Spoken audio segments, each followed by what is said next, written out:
Urology വിഭാഗത്തിൽ laser ചികിത്സ പോലുള്ള അത്യാധുനിക ചികിത്സാ രീതികൾ ഉപയോഗിച്ച് ചിലവ് കുറവിലും വേഗത്തിലും സുരക്ഷിതമായും സുഖപ്പെടുത്തുന്നു. ഓപ്പറേഷൻ കഴിഞ്ഞാൽ അന്ന് തന്നെ നിങ്ങൾക്ക് വീട്ടിൽ പോകാം. മിംസ് ഹോസ്പിറ്റൽ, വണ്ടൂർ. റോഡുകളെല്ലാം പൊളിച്ച് ജലജീവൻ മിഷൻ ഭൂമിയിൽ പൈപ്പ് കുഴിച്ചുമൂടി. ഉദരംപൊയിൽ മാളിയേക്കൽ റോഡിൽ പല ഭാഗത്തും വലിയ കുഴികളായി മാറി.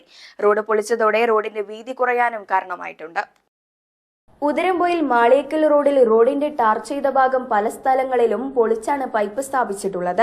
റോഡിന്റെ ടാറിട്ട ഭാഗം പൊളിച്ചതോടെ റോഡ് പല ഭാഗത്തും വീതി കുറയുകയും തകർച്ച ഭീഷണിയിലുമാണ്.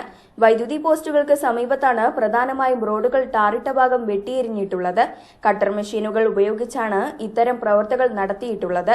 ജൽജീവൻ മിഷൻ പൈപ്പ് സ്ഥാപിച്ച ചില സ്ഥലങ്ങളിൽ വലിയ കുഴികളായി മാറിയിട്ടുണ്ട്. മാളിയേക്കൽ റോഡിൽ നിന്ന് തുടങ്ങുന്ന മറ്റു റോഡുകളും വെട്ടിപ്പൊളിച്ചിട്ടുണ്ടെങ്കിലും കോൺക്രീറ്റ് പോലും ചെയ്യാതെ നിൽക്കുകയാണ്. നേരത്തെ ജലനിധി പദ്ധതിക്ക് വേണ്ടി സ്ഥാപിച്ച പൈപ്പുകളെല്ലാം ഉപയോഗശൂന്യമായി മണ്ണിനിടയിൽ കിടക്കുകയാണ്. ഇതിനു പുറമെയാണ് ജൽജീവൻ മിഷനും പൈപ്പുകൾ റോഡുകളുടെ ഇരുഭാഗങ്ങളിലുമായി കുഴിച്ചുമൂടിയിട്ടുള്ളത്.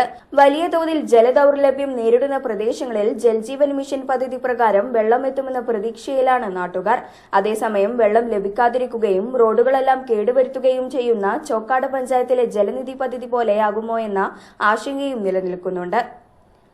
News bureau, Kalikavu.